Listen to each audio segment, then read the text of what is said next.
The first go around when they were calling for 10 inches of snow, I told my kids that it was going to snow 10 inches. And then, of course, as the days went on, the snow turned into a half inch of ice. Pulled up over to her house, man, and just a massive house that she lived in. And I immediately was like, this is never going to work. I didn't realize this at the time, but that's when I had my entrepreneur seizure. I said, hey, in 2 weeks, we're going to meet over at my father-in-law's little detached shop he has, and that'll be our day one of the business over there. And then, we rebranded to PRE Security. And, that last day at Duke came pretty quick. And then we were there Monday. That following Monday, like, all right, well, now what do we do?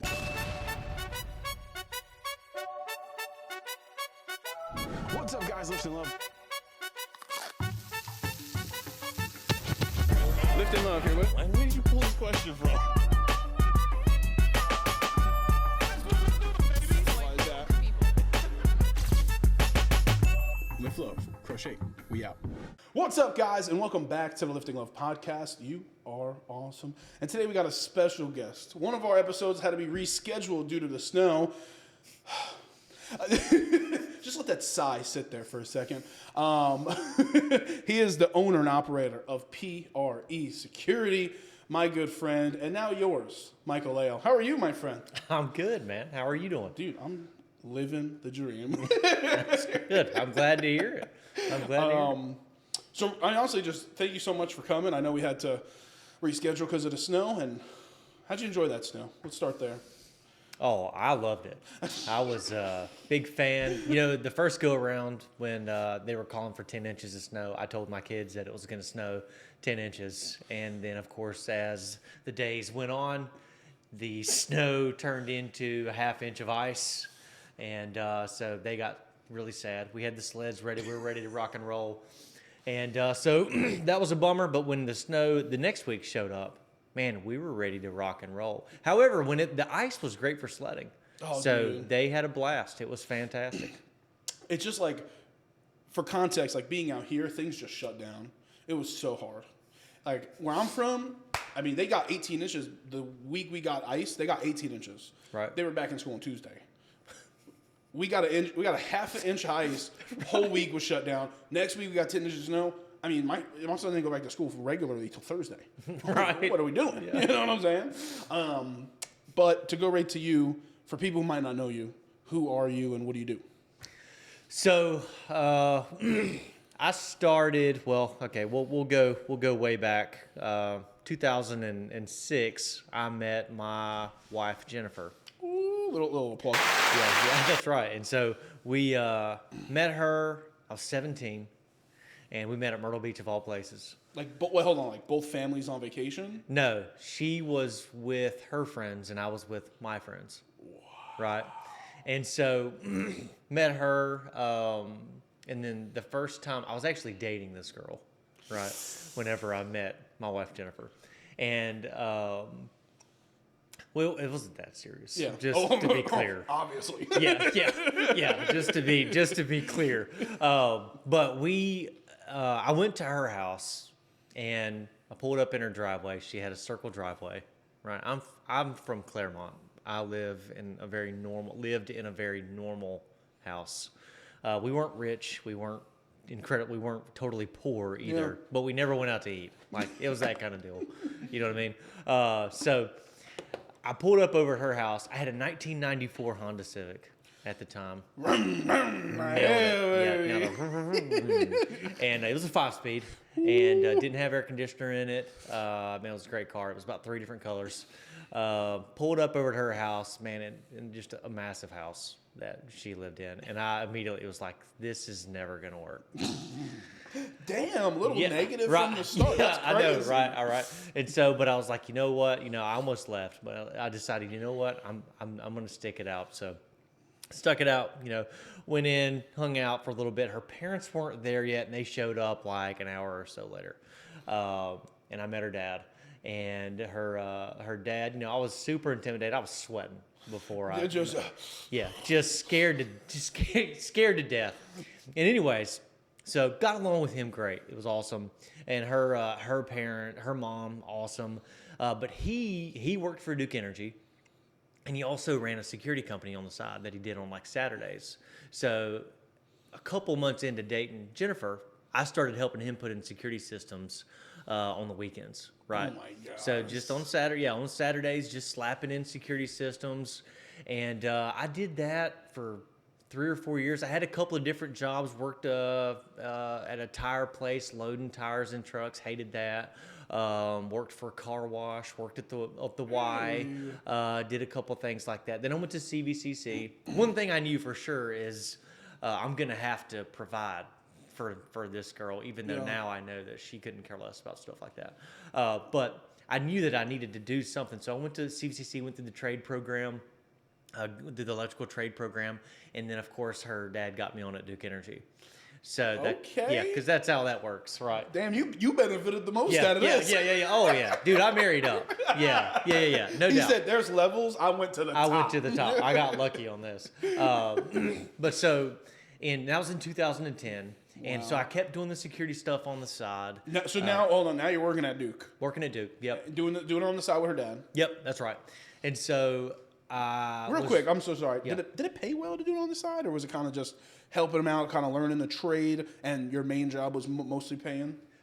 Well, he overpaid from the beginning because the money I was using it to take his daughter out. Oh, you got him good. Yeah. I was broke, dude. Like I'm talking broke. Like I didn't have any money. Never had. And when you did have money, it was gone. Yeah.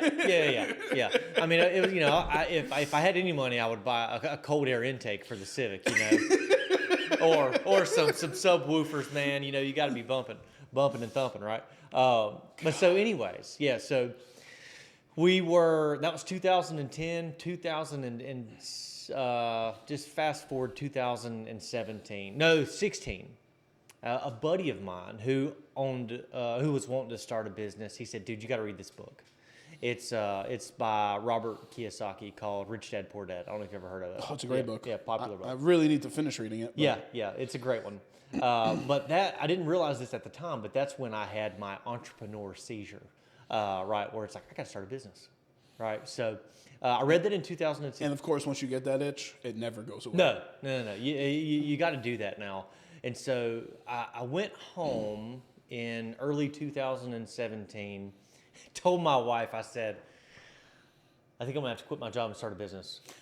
And just like that. Yep. And then my daughter was also there. She was one, and she was super pumped for me. But Jen said, I believe in you, and that was all I needed to hear. Right? It's like, okay, cool. So we're on. So like the next week, I went in I talked to her dad first. I said, "Hey, can I buy Park Road Electric from you? PRE, right?" And he was like, "I don't care," because it was just a side thing, right? It wasn't like that was his main source of income. It's just something he did on the side. He wasn't that worried about it. And so, a little side story. Right before that happened, I met who I would call my best friend now. His name's Quentin. He's also my business partner. He was at NC State finishing up his engineering degree for the second time. Absolutely no shade thrown in that comment right there. Yeah. Well, I just wanted to talk. I just wanted to make sure everybody has the context of how terrible we are as decision makers as we're going into this with families and whatnot. And so he started helping me right before all this stuff happened in 2017, where I was like, man, I think I want to do this full time. And we were, driving down the road, having a lot of conversations. Man, if we could just do this full time, how freaking cool would that be? Man, that would be the greatest thing ever, yada, yada, yada, whatever. So we were talking. He was convinced. I had him convinced, like, yeah, you should quit going to state again and come back home and we'll do this full time. And he was like, you know what, I'll do it. And I was like, all right, game on. So he didn't finish his degree. He did not finish it. And so I went in to talk to my supervisor at Duke and said, hey, I want to put my 2-week notice in. Right? And he was like, you want to do what? I said, I want to put my notice in. I'm not going to work here anymore. I'm going to start a business. And I'm going to buy a business and / start a business. Because buying the business, it's like I didn't buy much. It wasn't like a thriving enterprise. Yeah, it was a very small local business. And he's like, are you sure? You sure about that? Yeah. That was my grandpa's response too. You sure about that? Yeah, I don't think that's a good idea. And so I did put my notice in, went home, told my wife, said, all right, we got 2 weeks, and told Quentin. I said, hey, in 2 weeks, we're going to meet over at my father-in-law's little detached shop he has, and that'll be our day one of the business over there. And then, we rebranded to PRE Security. And, that last day at Duke came pretty quick. And then we were there Monday. That following Monday, like, all right, well, now what do we do? Right? So the following 12 months, we worked about 3,000 to 3,500 hours. Like a normal 9 to 5 is like 2,080 hours a year. We worked about 3,500 hours. I made $19,000. Hold on. Yeah, there you go. I mean, 19,000 is a lot for your first year. Ton of money, dude. We were just raking it in compared to my Duke Energy income. Which was probably a pretty nice salary. Yeah, it was pretty good. Benefits, the whole nine. Things were going pretty well. So it was pretty terrible because there's one thing that I didn't know anything about: business. Well, you need to know a little something about that. You need to know something about business. But I think the best part of this is that, like, and I'm a from the ground up person too. Like, yeah, my dad had a business, but like, besides like seeing it, I didn't really get taught it. It was kind of like, oh, I don't know what to do with that information. Like, it was never like, he never sat me down and was like, hey, let's talk about this. It was like, just watch me. And I was just like, that doesn't help me at all. So like when you start it and you get in and you're putting the hours in, dude, that's the best teacher right there. You're going to mess up. Like, I can't tell you how many things I messed up my first couple of years. I'm still messing stuff up today. I mean, like, you just learn from it, you grow from it, become better and better and better. And like, I bet looking back now, like how, like if you could just like reminisce for a second, do you reflect at all? Do you do any reflecting? Yes. So like reflecting now and just thinking of that first day, like set aside, you don't even know how much money you're about to make, right? You don't know anything. That feeling of like, holy shit, we're starting this. Yeah. Greatest feeling in the world, isn't it? I would agree 100%. That is the most fun you'll have. As when you first start a business, the unknown, and like you're just so excited, you don't even know what you're excited about, right? But it's exciting because I guess it's because of the mystery, right? It's like you don't know what's going to happen. I don't know who's going to call today, tomorrow, next week, and that's what you were talking about earlier when you were talking about connections. You never know who's going to call next, and so. We that first year was rough. The second year, things were getting a little bit better. We still didn't know what to charge, And you know what happens to every entrepreneur is the first thing that happens is you hear that you can buy something on wholesale and sell it for retail. You're like, you can buy something for $10 and sell it for $20? And I'm going to be rich. That is the classic. It's the same thing with when every young man goes through the day trading stage, right, where they think they can buy a stock and then turn around and sell it, the same day and make a little profit. That must run you in the hole. It's not how it works. It'll ruin your life. But business is the same way, and you got to be able to take. You got to be able to take those hits, because if you can't take the hits and weather the storm, then you're screwed. And one thing that I had to figure out is how a business works. And so what I found out through that journey is I really love business. I really love security and cameras and fire alarm. I love that stuff. I think it's great. I think it's interesting. I like designing the systems and seeing it work, all that stuff. But more than that, business is very interesting. And trying to turn a profit is cool. I mean, you probably know the chances of a business succeeding, a small business, is teeny tiny. So it's after 6 years, if you're still incorporated, that is the mark of a successful business. Yeah, that's what I've heard. Yeah, it's 2017, so this is our 9th year. Now the years have been rough. We're not a thriving business. As a matter of fact, this last 12 months, man, has been some of the most difficult in the business. Because we scaled up, we had At one time, like 11 or 12 people, and there's 3 of us now. So that should tell you that the last 12 months was quite a pivot, but we were doing a lot of subcontracting work, and we realized that stuff's not profitable, so we quit doing it. But I mean, honestly, like that word "thrive" means so many different things. But you're still a thrive. You're here. You're doing it. I think a lot of people they get so like caught up in the numbers, or like sometimes it's like, I mean, like this, right? Like outside looking in, you're like, holy shit, this is great. He's doing a podcast. I'm putting out. Like I said, there's some podcasts who are the top podcasts in the world, and I'm putting up more content than. Right. Like, just physical number-wise, I'm putting out more content right. than. I haven't made a fucking dollar. Right. You know what I'm saying? You're putting in the time. Like, I'm putting in the time, but outside looking in, this is a thriving business. But people don't understand the fact of, like, there's layers to it. So you guys still have a thriving business, even though it might not be where you want it to be yet. Another problem I have is imposter syndrome. But I think of imposter syndrome as like, I view my business now like it's 10 years from now compared to looking at it as it is today. It's one of the biggest things I struggle with entrepreneurially, because I have all these ideas and I'm working on 15 things behind the scenes that nobody knows yet. Like, yeah, the things I talk about at Leeds are great, but that's stuff that I worked on 2-3 months ago. It's already back in my mind. The stuff that I'm working on, I can't even speak about yet because some of it's not even done, right? So, like, do you have moments of imposter syndrome where it's like, damn, maybe I am thinking ahead a little bit, or maybe I'm not thinking ahead enough? Like, do you have any of those moments where it's like, wow, why am I here? Yeah, that's a good question. I think, man, and me and my wife talk a lot about this because she's really good about being in the moment.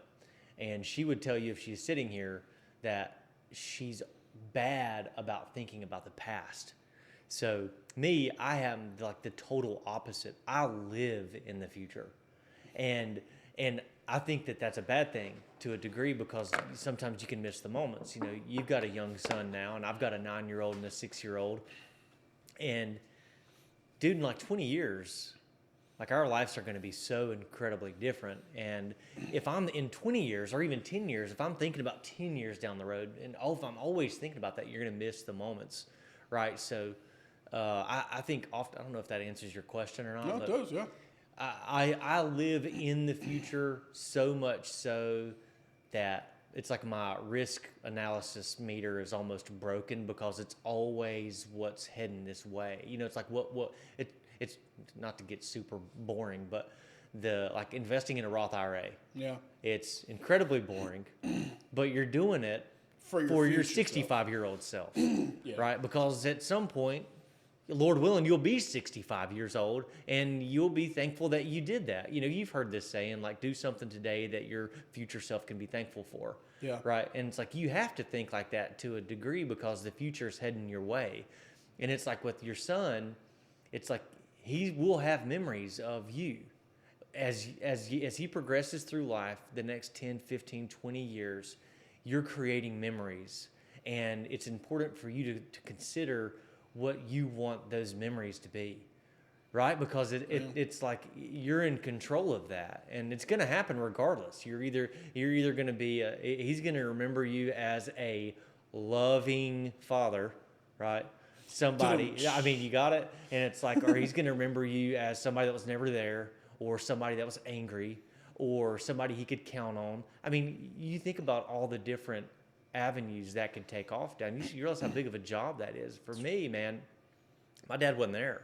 Yeah. And so I take it incredibly serious, but I also struggle with always being in the future. It's a weird thing. So I don't know if that's like imposter syndrome or not. I never feel like I'm doing enough. You know what I'm saying? That's imposter syndrome. Yeah. Where you're like, why can I never catch up? Why me? Like, those are some of the biggest questions I face too. Where it's like, why me? Like, why this? Out of all the industries I can be in, why this? Sometimes you just question it. You know what I mean? Yeah. But yeah, no, I feel that as a father too. Like, I was blessed enough to have, I mean, an incredible dad. My father was, I mean, he worked his ass off to make sure that we were good. You know, situations happen, and obviously my parents split up right after, literally, like, my graduation party. The next day they were done. Like, they literally waited for me to graduate. I found out years later. Yeah. Like, they waited for me to graduate high school to break up, and so like things happen and like, yeah, it's just so interesting from like my father being so like in my life. It's just crazy how like the mindset's there, right? Like all you want to do is provide, and it's like you think, damn, I've never even actually thought down the road of like what that could look like. Where it's like, because my dad, in the moment, 15, 16, 17, 18, man, my dad's never home. Like he's always working, and work is more important than everything. And like now that I sit here, like starting a business, like the first year, me and my dad had a conversation. I was just like, man, like thank you for what you did. Like I understand now. Like, cause I was the same way. Like I was so absent. I was like, I'm working, I'm doing this. Oh, dude, you should have seen the first year of me actually doing content. I was a fucking nut. I was up till like 1 o'clock, 2 o'clock, 3 o'clock in the morning, editing, creating videos, doing stuff. I wasn't even making $1. Like I wasn't even doing anything. Like because the content, I wasn't even monetized on YouTube yet. Like so, like this is like pre anything, and you don't realize it when you're young in the moment. Like for my dad, it was like, man, he worked so much, and I felt like he was absent. But really, the way he showed love and the way that he was present was he was working hard, so I didn't have to get a job at 14 years old. I could focus on school. I could focus on sports. I can focus on, hey, what do I want my life to look like? Can I go to college? Can I do this? Like, he provided that. Sorry, I'm going to try not to get choked up. He provided that, and I didn't realize, because in my mind, he was just not there. He was not at baseball games. He was not at this. He wasn't at that. But his love was that he was able to provide. So being a father now and seeing it, I kind of understand from the other side where it's like, for you just want your kids to succeed. You want your kids to know not only are you creating a successful business, but you're there, you're present with them at the moment. I think, damn, you just gave me something to think about, dude. That was so powerful.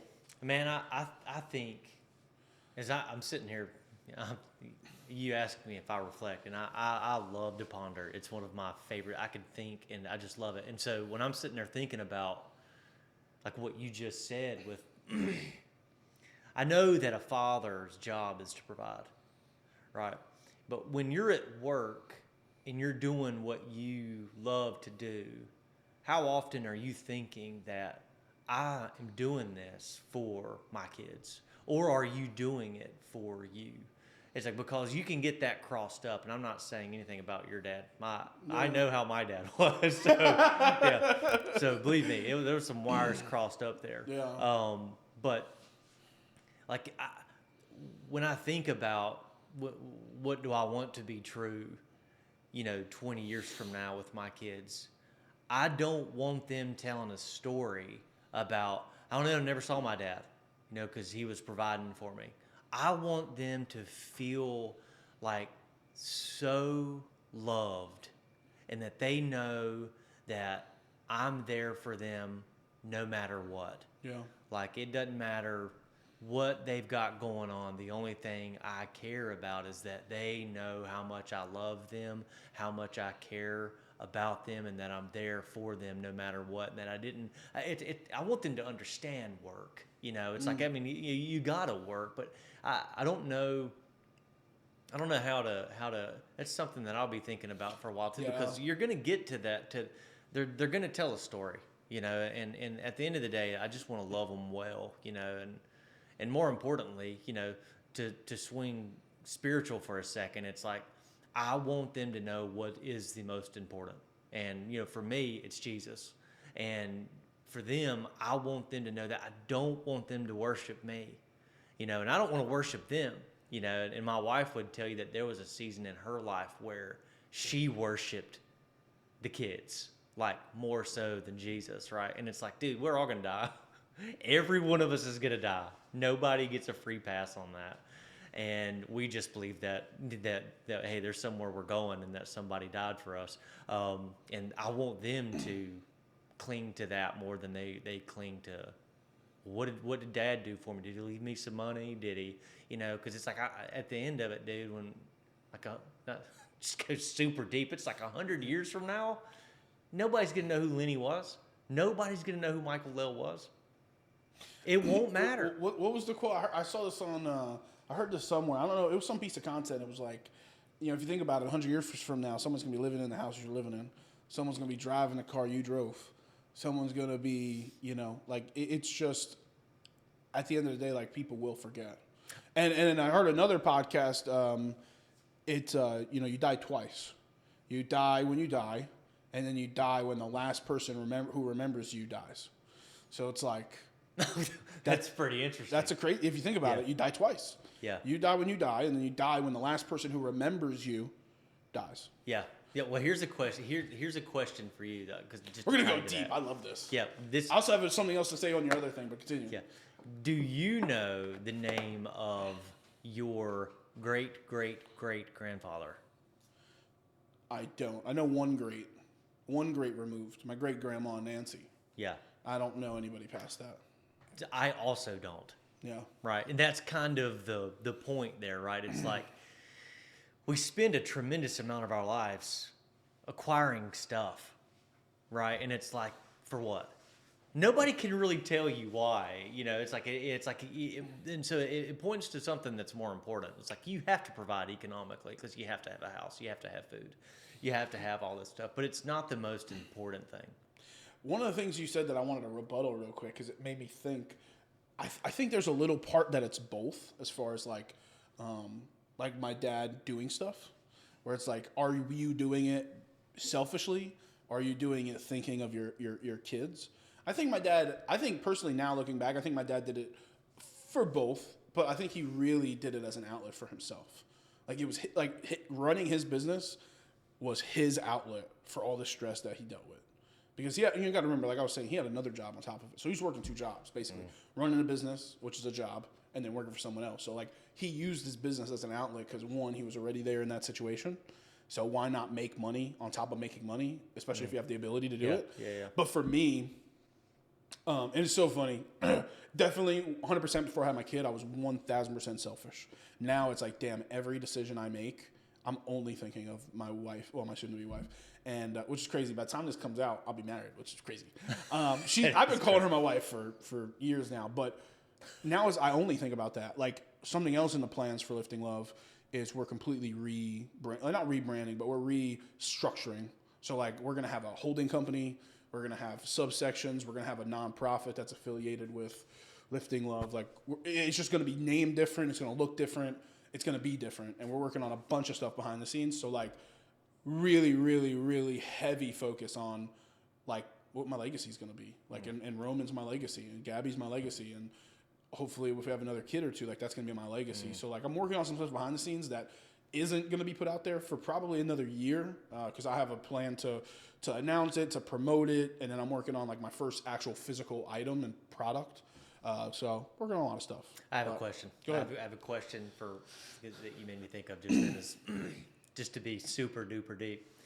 I love it. So Roman and future kids, they are at your funeral, right? And they're all sitting there, and they start talking about you. What would you want them to be saying about you? Oof. And you don't have to answer that right now, but man, when you start thinking about that, I think it takes you somewhere special. I think it takes you somewhere that's purpose-filled, because you start to realize that we spend a lot of time doing a lot of stuff that really doesn't matter, especially something I'll tell you since I've got older kids than you, is they don't care about the crap that we think they care about. They care about you. They care about spending time with you, doing whatever.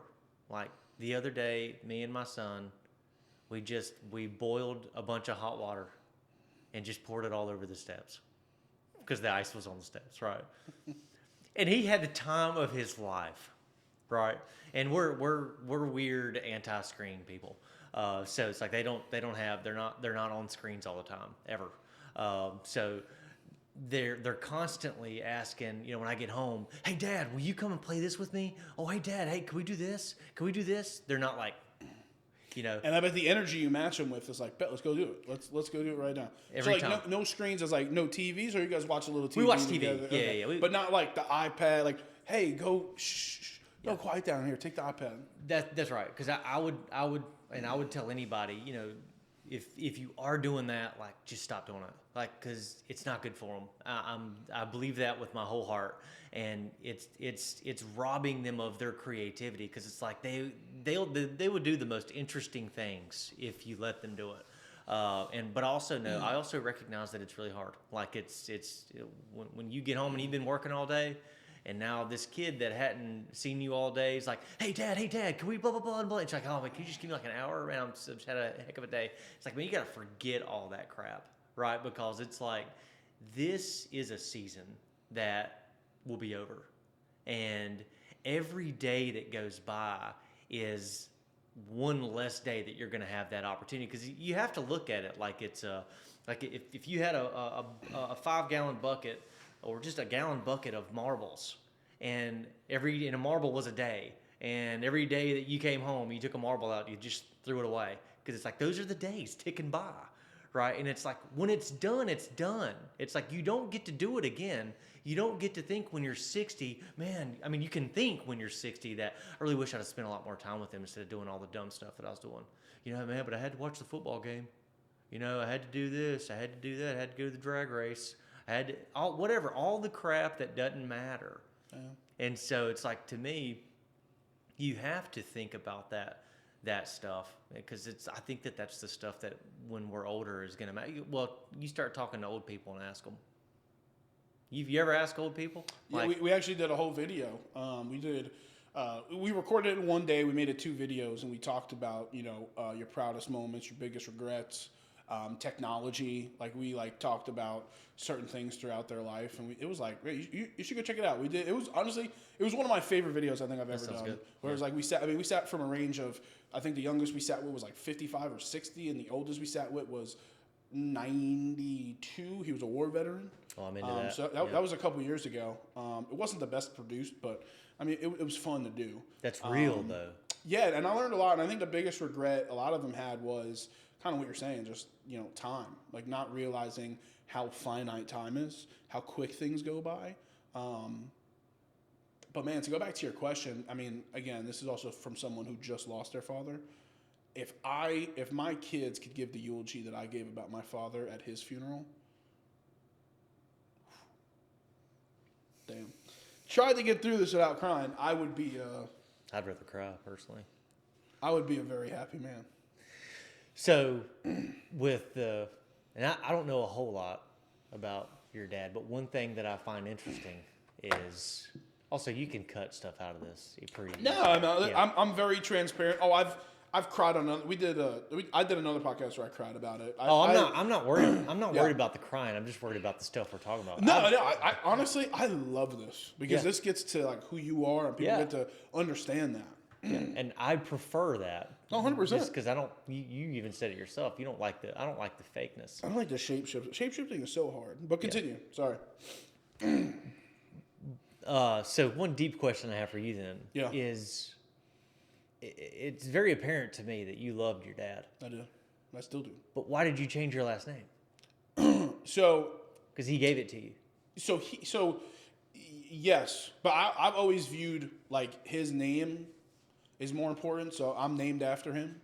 So he was Leonard, I'm Leonard. Oh. I'm not a junior, which honestly, if I was a junior, I definitely wouldn't have changed my name, because then I would have loved, oh my gosh, I would have loved to name Roman Leonard III. I have this whole thing. Gabby comes from a family who did that and hates it. I come from a family where my dad didn't do that, and I hate it. Right. So, like, we're in, like, a spot where it's like, dang, she's seen it, but I want to see it, but it didn't happen. So I view way more importance on me carrying his name through his first name, through our last name. That's because fair. Way more. How many times do people go, hey Layell? Sure. Hey Layell? Yeah. No, yeah. Everyone knows you as Michael. That's and right. Where does that name Michael come from? Do you know any story behind it? The only thing I have ever heard is the Archangel. So, like, for me, like, when I was, because I genuinely had these thoughts, and I genuinely had this conversation with not only myself but with my wife, because she was a big support. She's like, I'm gonna support you, but she's like, just know, like, you need to, like, know why are you doing this? Like, is there a reason? And the reason is I really just want to start my own legacy. Like, the family that carries that name, besides my grandma, my sister, my mom, because they're technically, it's a whole story, but they're technically still married. They split up, whatever. My mom still has my dad's last name, legally. My sister, my mom, my grandma, I don't fucking speak to any of that family at all. We don't interact. Oh, it was awful. At the funeral, it was awful. Like, the interaction, like, just disgusting. I don't wish any of them any good. I really don't. It's very, very nasty. Anyway, we're not going to go down that rabbit hole. If you're listening, I mean, you're definitely not. But if you are, after what you put my grandma through, yeah, I'm good. And honestly, I'm happy I did, because it kind of confirmed everything at the funeral that happened. Completely confirmed how I felt about that side of the family. So, yeah, I don't think of it as like a disservice or disrespect to him, because I still carry his name. I carry his name every day. Yeah. And I'm very proud of that. But the family on that side, yeah, they could all kick rocks as far as I'm concerned. Besides my grandma, sister, my mom, the rest of them could kick rocks. Right. And I told some of them how I felt at the funeral. So, but no, back to you. Yeah, no, I mean, honestly, if my kids could give the eulogy I gave at my father's funeral, I mean, I gave like mic drop. If we were in an arena, people crying type of, like, it was insane. I had a whole speech written up, didn't even look at my phone, didn't use a single word. I wrote for a week of the eulogy. I was like, this is what I'm going to do. I even had ChatGPT help me with the grammar to make sure it was nice. Didn't even look at my phone. I just was like, you know what? Like, how do you write? Like, I think my opening line was like, how do you give a speech about the greatest man you've ever known?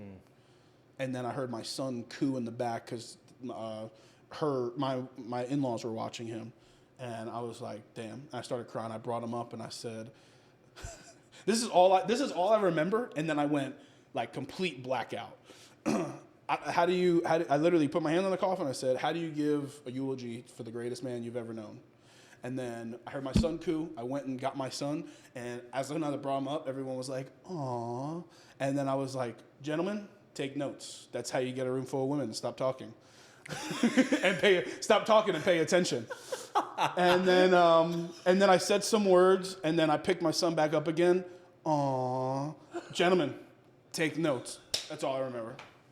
I swear to God. That's great. I swear to God. And then I talked for like 3 or 4 minutes and, cried, laughed, had a good time. But if my kids could give half the eulogy I gave by my dad, I'd be pretty happy. But back to you, PRE. What is it now? Like, what does it feel now when you jump back into business, right? You're talking about the early days and the hustle and bustle, 19,000 your first year. I'm not going to ask you how much you made this year, but looking at it now, how funny is it to like reminisce on the times of like we were struggling, we were doing this, to now we're like, you're like, this is what you do day to day, right? You don't have any other jobs or anything. Like 9 years. You know how many people can say that? Not a lot. Not a lot of people. Man, it's now it's a lot more stable. Yeah. Because I mean, that's a lot. It's a lot to unpack, but it's been the whole 9 years was rough, right? It was just ups and downs. You're scratching and clawing, trying to figure out what's the best thing to do. You're wearing so many different hats because you're, a salesperson by a lot of the times I'm trying to sell. So I'm a salesperson during the day, but I'm also a service manager. Marketing director. Yeah, marketing director. That's a good one. Accountant. Bookkeeper. I mean, you name all the various roles that you have inside of a business, and you're trying to bring them all into balance so that you can have a successful business. And we're still not doing it right. But that's part of the fun, right? It's like, but I'm thankful for the opportunities that are in front of us all the time, because you have to have opportunity. So it's a lot more stable, but it's also still very exciting because we pretty much started over in the last 6 months because I learned how to read a profit and loss statement. Which is a hold on, I think this is the button. That's right. Which is a huge part for everybody that's listening. If you're a business owner and you don't understand a profit and loss statement, you're in trouble. And anybody, a lot of people out there, when you get a couple years in, the first thing that kills any business is cash flow, right? If you don't have Cash flow. money coming into the business, you've got a problem. And so, but some people can have a lot of cash flow and still be flat broke. And so as you start to figure that stuff out, you can start to realize what direction to go. It's like, what's working, what's not working, because anybody would love to know what's working. I mean, even with this business, it's like if you knew what lever to pull to monetize and get you in a position to where you could do this every day, it's like, that's what you would do. The problem is you don't know. Yeah. And so the same thing's true for my business is I don't know what that thing is that's going to take us to. I don't even know where that is. You know what I'm saying? I don't know where the keys to that jet are. and you don't know, and that's also part of the fun. Because if you knew, it takes the fun away. It takes the fun away, and so yeah, you're just chasing this dream, which is just exhilarating because you don't know. When I worked at Duke Energy, man, one thing I hated about that was corporate America. It's just not for me, and the reason it's not for me is because it's like everybody gets treated the same. It doesn't matter if you're the hardest working guy or gal there or the laziest worker guy, gal or gal, whatever. You get paid the same. So you get the same benefits. You get the same bonus. There's no effort pay. It's crap, and I don't do well with that. I don't like the fact that you could work your butt off and get really good at this, and you get paid, but at the end of the day, man, it wasn't very fulfilling. So. Yeah. And I've been more fulfilled in the last 9 years doing this, even though it's cost me a ton of money, dude, to do it. Because it's like the amount of money I would have made if I'd have stayed at Duke is ridiculous compared to what I have made. But if you were to ask me if I was more fulfilled, I would absolutely say, yeah, 100%. It's like this is so much fun, and I feel so blessed that I get to do it and that we haven't fell on our faces completely. Now, dude, it's been hard. Yeah. Right? There's nothing easy about it. But again, tying back into thinking about 5 years from now, 10 years from now, I'm 36, so like 14 years I'll be 50. I don't know what the heck this could be by the time I'm 50 years old, but if we keep moving in the right direction, it'll be something. Yeah. So what exactly do you guys do for someone watching who maybe has interest in being a customer or client of you guys? Like, what do you guys do specifically? We install, most everybody's heard of CPI or like ADT. So on the residential side, we do anything that those companies can do, we can do that. Install security systems, cameras for your house, like a security system, door contacts, motion detectors, glass breaks, smoke detectors, stuff like that. Then you switch into the commercial side to like access control, like badge readers. You've seen the little key fobs you hold up. Yep, lets you in the door. We do that. Do you do the fancy key knobs where you like press a code and the door unlocks? Oh yeah. Those are so cool. That ties into access control for sure. You can do it. Yeah, it's cool stuff. Fire alarm. We do that. A lot of fire alarm, life safety stuff for commercial. Surveillance. Man, surveillance cameras are just super cool, especially with AI now. I can upload a picture of your face to our camera system, and if you show up over at our business, it'll send me an alert saying, "Hey, Lenny's at your business." Did you hear about the new thing? And this just got announced last night at the Super Bowl. Did you hear about the Ring stuff? Or it might have not. I just saw it at a Super Bowl commercial. I didn't see it. What is it? The Ring stuff. They're doing for free neighborhood watch for dogs. So like if your dog or animal gets lost, it's the same thing. If you upload a picture, if any of the cameras read it, it'll AI detect that dog, and then it'll put out alert to the whole neighborhood to be on the lookout for the dog. That's cool. And they're offering it for free to everybody. Yeah, that's fantastic. But similar setup where it's like if you put a picture into it and someone comes who's not welcomed, it'll put an alert out 911 or something, or is it just alert you? Yeah, you can do so. Proactive video monitoring is the term that we use or that the industry uses. So it's like if you have a camera system at your house and it's 11:30 at night, somebody walks up on the property, you can set up a rule inside of the camera that if an event like that happens, you can take that video and send it to the central station, and the central station analyst is like can look at it. It's like having a security guard there, right? Yeah. And they can look at it and be like, huh, they look like they're up to no good. They have a crowbar. Yeah. You know? They're trying to bust into the window. Yeah. 911, what's your emergency?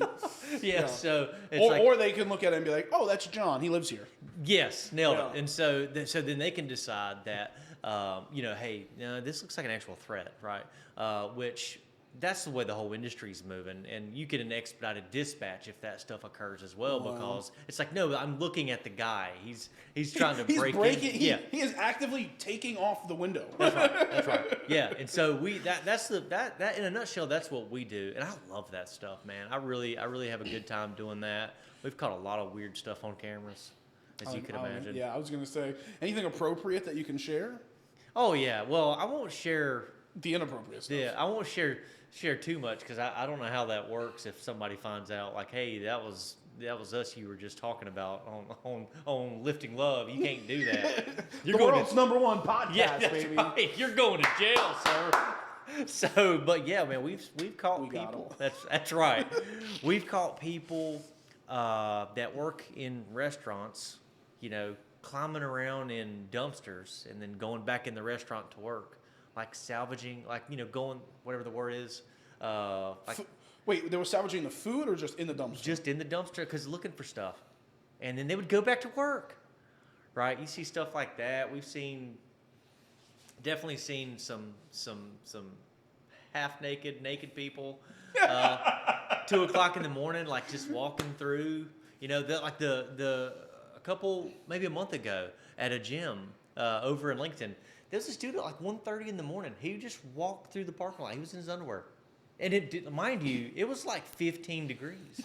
Do you think like that's just like sleepwalking people? I don't know or? what the heck that was. He said, "Not something I do." Yeah. 911. Yeah, We got right. we're running naked man right now. That's right. Weird stuff, man. Yeah, but you catch all kind of crazy stuff like that. We've done a lot of cool jobs too. Like we did, where the IGA is?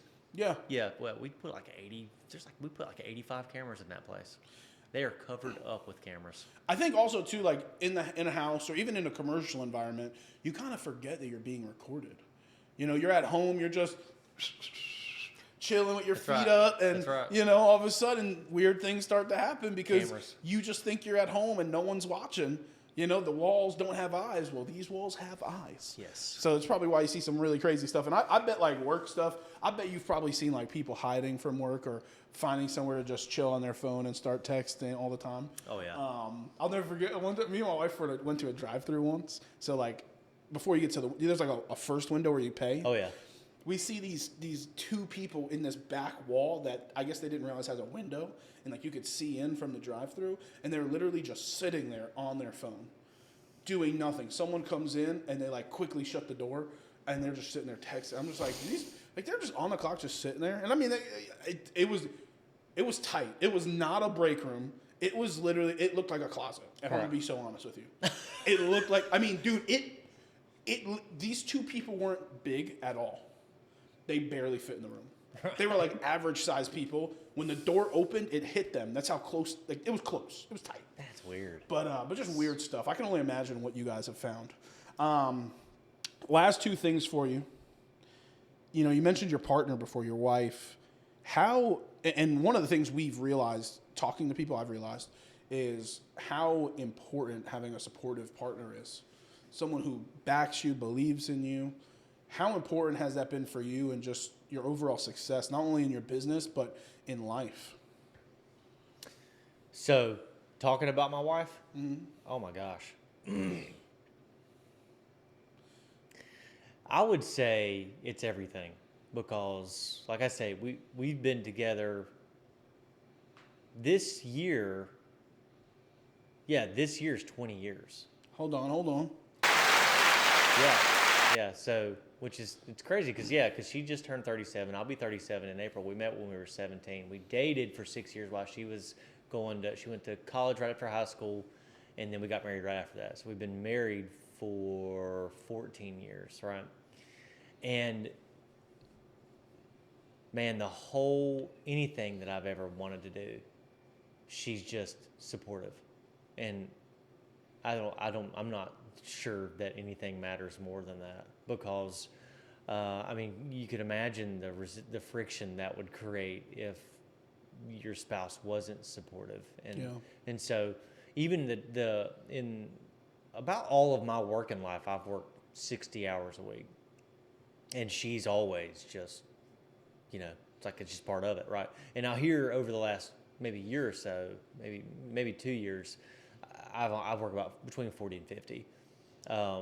But early on, even when we had young kids, man, it's like, and she's a stay-at-home mom. She was the one that took on the workload, right? And because of that, I could keep doing what I was doing, because if it wasn't for that, I would have had to, I say go get a job, but it's like I have a job. Yeah. I own my job.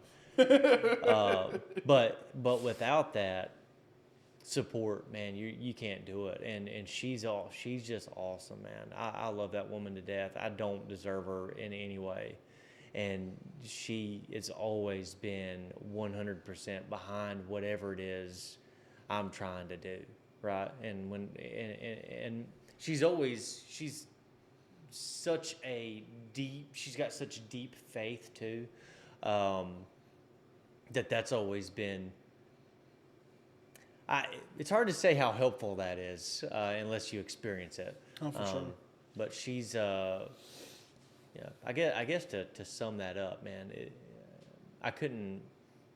I wouldn't be where I'm at right now. Not that I'm anywhere worth being. I'm just doing life, man, like the rest of us. But having her there and being supportive, like, that's part of the beauty of it all. It's like if you take all of it away and you just have that supportive spouse, means everything. Yeah, it's everything. It's like, and none of the rest of it matters. It's like, because we talk about that all the time. I don't know if I'm going to be a rich man one day or not, and I don't even know how you define that, right? Because I have a textbook definition. Yeah. Technically, you ever seen the School of Hard Knocks? I He's have this not. guy who goes around. Oh and interviews that's right. Yeah, I have seen that guy. He had someone on who said, "Look, people mistake the definition of being rich. The definition of being rich is if you can pay 25x for what you pay now, like your lifestyle. If you could pay for it 25 times over, you're rich. So technically, if your life is worth, if whatever this is $1,000, if you have $25,000, you're rich. Like, so it's not about money; it's about the lifestyle you live. If you're living a minimalistic lifestyle, that number to being rich is not as much as it would be if you're using everything and going for everything and have all the materialistic things." I was like, damn. I sat there and I was just like, mirror. I was saying. That's good. That was good. I was like, damn. Because he was like, if you could buy your life 25 times over again, like if you could pay for everything 25 times over again, you're rich. And I was like, golly, that's a good piece of advice. Well, so let me ask you this. Does that mean, like, if your lifestyle cost you $100,000 a year, that you need $2.5 million, or am I missing the point? Yeah, you need $2.5 million a year. Is that quick math for you? I mean, yeah, I guess. Yeah, it's like, man, but how the heck do you that is interesting. That's an interesting take on that, because I mean, I think we would both sit here and say that you're rich, not in that way, but you're rich.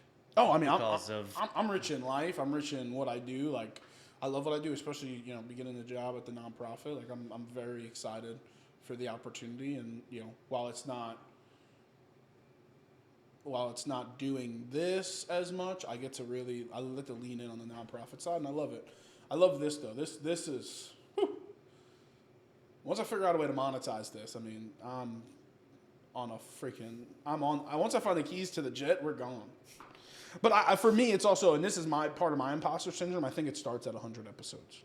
For some reason, there is just a thing about me that I need to post 100 episodes before I can, like, go for a brand deal, before I can go for a sponsorship. Even though I bet there's businesses out there who would back me and support me and believe in me and what we're doing, to where I could make this, maybe not like my full-time job, but I can definitely make this like a monetized thing, way more than it is. Really cool. But just need to find those connections and honestly see what that looks like. But again, not about me. We'll talk a little more off the pod. Last question, but before that, How can people contact you? How can people get in touch with you? Who's your ideal client? A little bit on that real quick. Yeah, so you can definitely go through our website. You can reach us. We have the little, the little form on there you can fill out. Our ideal client is. We actually have this conversation a lot because it's different. In the industry, everybody's like Ring, for example. You might have one person that's like, man, I'm not spending $3,000 putting your camera system in here. I can get 25 cameras off Amazon for $500, right? And so that's not obviously our ideal customer. So an ideal customer for us is anybody that just wants it handled by somebody they can trust, right? It's like if you tell me, hey, Mike, listen, I need a camera system at my house. I trust you. I just need some like around the house. I want exterior coverage, maybe one inside. Just get it done, right? And if something's wrong, I need to call you and I need to be able to get a hold of you guys so that you can fix whatever needs to be fixed, right? So I always explain it to other people that are in the industry that are like scared to death that Ring's gonna put professional installers out of business. Ring is for us for a specific type of customer. They were never going to be our customer, right? Yeah. It's because you could go. It's crazy to me because in one conversation with somebody, you can tell them, "Hey, it's going to be $2,000 for a camera system," and you're like, "Man, that's freaking nuts." But they'll go pay $100 a month for Ring. Yes. And then the other side of that is you'll go to somebody else's house and you'll tell them it's $7,000 and they're like, no problem. That's fine. Let's do that. Thanks, Mike. Appreciate it.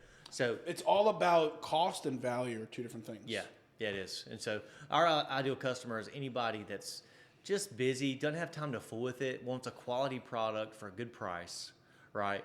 And wants somebody there to support them going forward, right? Because do you do subscription stuff too, where it's like the monitoring? Oh yeah. Is it as expensive or no? It just depends on on the low end side of things. It's $27 a month. Like that's for a monitored security system and camera system, right? That's but really not bad. Yeah, no, it's not. It's very competitive. Yeah. And we do a little bit different. Like the big dogs, they all do. They'll say, hey, well, we'll give you all this stuff for free, but it's $70 a month. Right. Whereas, hey, this is what you're getting for this price. Yeah. And with us, we're small business, so we have to, we sell you the stuff, you own it, it's yours, and you subscribe if you want to have that subscription and the services that you get with that. And then I always tell people too, I'm like, if you are about supporting small business and local business and you're buying security, it's like you should go with a local company. That's how I buy stuff anyways, right? Because you want to support your community. And I love thinking about that kind of stuff because when you think about if you needed a security system for me, it's $1,500, and say we have $1,000 in parts, that $500 goes into my business, that $500 goes into my paycheck, my business partner's paycheck, and our technician's paycheck, and then they go out in the community and they spend that, right, into other. You see how that just how it stacks on itself. That's cool to watch. Right, that's fun. That's the fun part of being in business, and that's also why I want to scale the business because it's like that's just that much more impact you can have locally. It's like if you can get all those people that are going to be buying security, all the businesses are going to be buying fire alarm systems and access control. It's like if that money's funneling into PRE security, then we can take that money and continue to scale the business and continue to pour that money back into our own community. That's just cool. You know what I'm saying? No, I love it. And then the absolute last question as we get to wrap up here. First, I just want to say thank you for your time. Time's valuable. Time is super important. Thank you for coming to spend some time and talk a little bit beforehand. So thank you. Go support their business. Links to all their stuff is going to be in the description. But the last question, we ask every single guest. For someone watching, what is the best piece of life advice that you could give them?